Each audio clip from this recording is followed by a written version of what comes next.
करण चौधरी की बात पर कोई टिप्पणी नहीं करना चाहता। हम भाजपा से लड़ रहे हैं। सतपाल मलिक ने इनको पूरा नंगा कर दिया और मेरिट पर टिकट दिए जाए।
चोपड़ा जी आया जी आया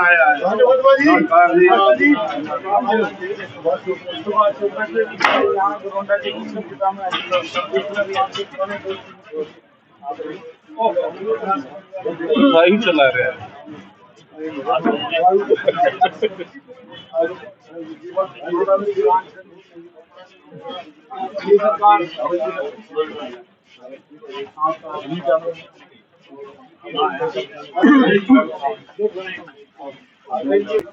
आज गरोडा में पहुंचे हैं, क्या कुछ करेंगे?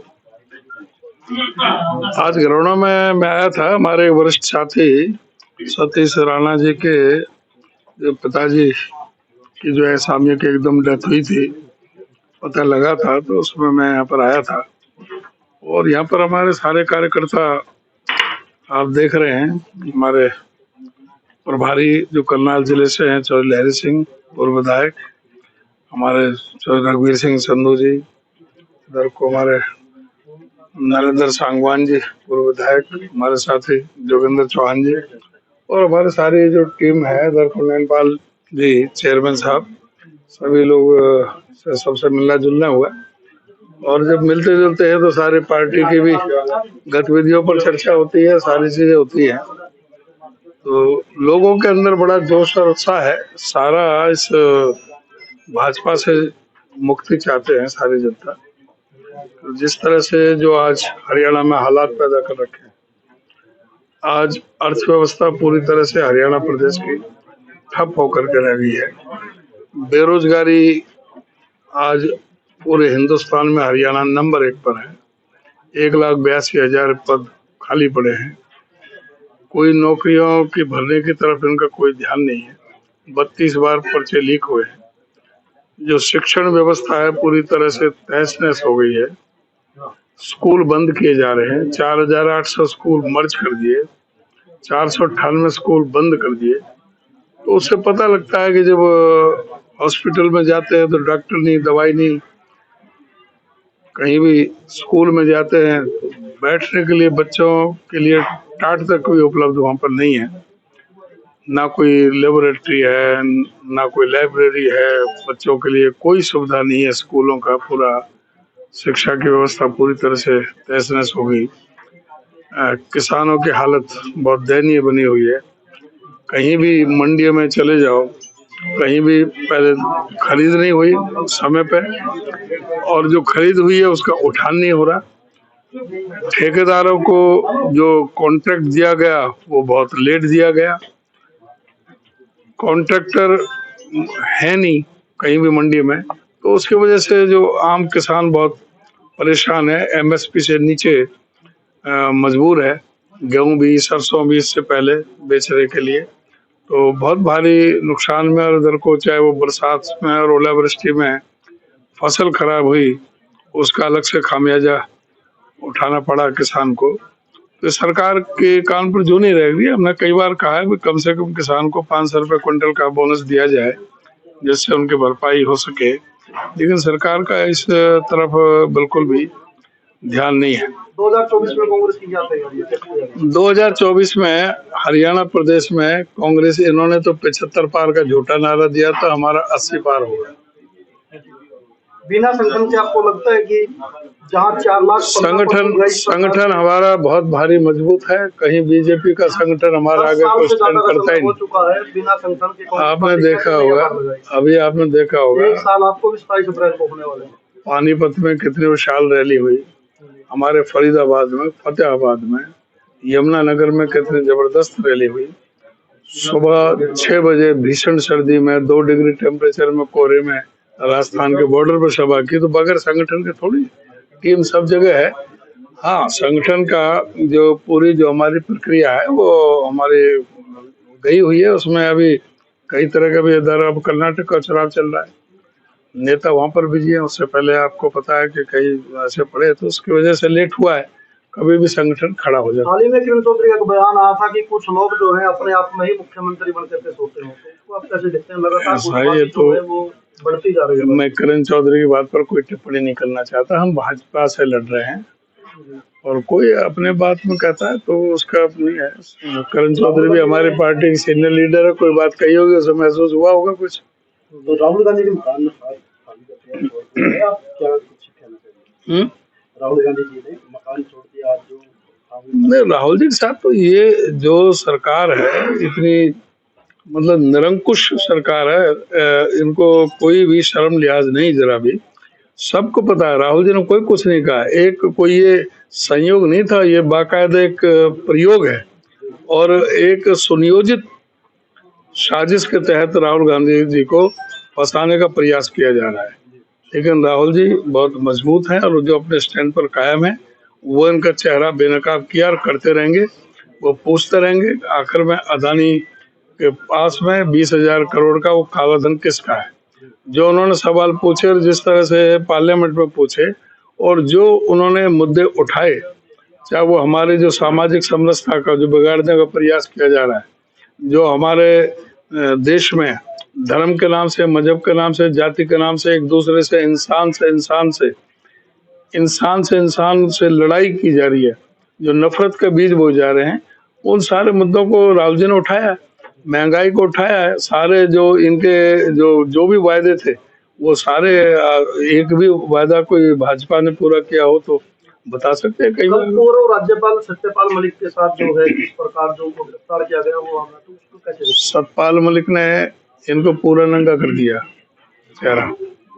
ये आज सारा देश जानना चाह रहा है, इस देश की फौज जानना चाह रही है कि आखिर में वो पुलवामा के शातिर कौन है, पुलवामा में क्यों शहीद होना पड़ा, क्यों नहीं उनको जो उन्होंने 5 एयरक्राफ्ट मांगे थे क्यों नहीं उपलब्ध कराए गए, उसके लिए कौन दोषी है। जो 300 किलो आरडीएक्स को लेकर के किस तरह से घूम रही, जो कन्वाय 78 गाड़ियों में चल रहा था, उनके लिए सुरक्षा क्यों नहीं प्रदान की गई। जो लिंक रोड आ रही थी, वहाँ मिल रही थी, उन लिंक रोड पर क्यों नहीं वहाँ सुरक्षा व्यवस्था की गई, जिससे कि कॉन्वॉय आगे जा सके। और हमेशा जब भी सीआरपीएफ का हो, बीएसएफ का हो, कोई भी पैरामिलिट्री फोर्सेस हो, चाहे डिफेंस का हो, जो भी मूव करती हैं बटालियन है, तो उस समय रास्ता रोक दिया जाता है। जो इंटरकनेक्टिंग रोड है मेन रोड से, उन पर पुलिस बैठा दी जाती है, वहां से रास्ता रोक दिया जाता है। लेकिन इसमें नहीं हुआ। तो ये जो प्रश्न है, उन्होंने खुद ने माना कि भाई हमारी ये प्रशासनिक और ये गलती थी और इंटेलिजेंस का ये फेलियर था। कांग्रेस के द्वारा पहले भारत जोड़ा गया, बाद में हाथ से हाथ जोड़ा गया, लेकिन पिछले 32 साल से कांग्रेस से जो घरोंडा अलगा वो नहीं जुड़ पाया, इसके पीछे क्या कारण है? सारा हरियाणा एकजुट हो गया। बता रहे ना कि आगे जो ना घरोंडा से सबसे ज्यादा वोटों से हमारा कैंडिडेट जीतेगा। तो 24 में लगता है कि चौधरी करुणा से मिल पाएगी। बिल्कुल निश्चित तौर से। अमृतपाल ने पकड़ा गया छत्तीसगढ़ में, क्या कुछ ये सारा पता है, कोई चीज कोई छुपी हुई नहीं है। अमृतपाल का भी कि जो पहले से ही उनका खालिस्तानियों से का जो रहा है वास्ता, तो वो तो इनेलो से हमें तो जरूरत है नहीं। अब जब इनेलो कोई बात कर रहे होंगे तो उनको पता होगा। हम अपने आप में सक्षम हैं। हमें हरियाणा प्रदेश में कोई इनेलो की किसी की भी आवश्यकता नहीं है।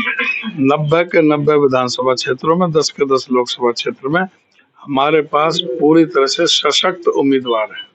अमृतपाल का क्वेश्चन जो क्या नहीं, अमृतपाल के बारे में मैंने क्या कहना है, वो तो जो नहीं इन्वेस्टिगेशन की बात है, सारा सामने आ जाएगा। जरूरत पड़ती है तो क्या सहयोग लिया जाएगा? ये जो जिस प्रश्न की इस समय कोई आवश्यकता नहीं है, जो हाइपोथेटिकल क्वेश्चन है, उसका भी क्या जवाब है? अगर हम केंद्र की बात जब है ही नहीं, केंद्र की बात करें तो उसमें हो सकता है फ्री अलायंस। केंद्र में क्या होगा? इनेलो का कुछ केंद्र में है। इनेलो की बात नहीं कर रहे, केंद्र में भाजपा को टक्कर देने के लिए क्या कांग्रेस फ्री अलायंस में जा सकती है? तैयारी चल रही है। मैं पोस्ट अलायंस की बात कर रहा हूं। नहीं, इसमें हमारे जो केंद्र के जो बड़े नेता है, वो मेरे लेवल की चीज नहीं है। जो बड़े नेता है वो इस संबंध में आपस में विचार करने में लगे हुए हैं, टीम लगी हुई है। जहाँ आवश्यक समझेंगे वहां पर किया भी जाएगा। कर्नाटक में भी चुनाव, उसको कैसे देखते हैं? कर्नाटक में 2/3 बहुमत से कांग्रेस पार्टी सरकार बनाने जा रही है। टिकटों के बंटवारे को लेकर कांग्रेस के झटका लगता है कि चुनाव भी लगेगा। अब आपने देखा नहीं कि किस तरह से कर्नाटक में हमारा तो एक भी आदमी नहीं गया, वहां पर किस तरह से भगदड़ मची हुई है। करीब 45-46 तो विधायक उनके कांग्रेस पार्टी में आए हैं। कितने जो उनके जो पदाधिकारी थे राष्ट्रीय स्तर तक के, प्रदेश स्तर के, वो आए हैं। पूर्व मुख्यमंत्री, पूर्व उप मुख्यमंत्री वो आए हैं। तो उससे एकदम पता लगता है कि हवा का रुख नहीं, हवा का नहीं, आंधी बह रही है कांग्रेस पार्टी की। हम आपकी बात से सहमत है, लेकिन हरियाणा की स्थिति में जब चुनाव होते हैं तो टिकटों को लेकर जो बड़े नेता हैं पहले बंटवारा कर देते थे। टिकट हमारा इस बार कोई कोटा सिस्टम नहीं होगा, मेरिट पर टिकट होगी। पूरा सर्वे कराया जाएगा, प्रदेश कांग्रेस की तरफ से भी, AICC की तरफ से भी कराएंगे और मेरिट पर टिकट दिए जाएंगे।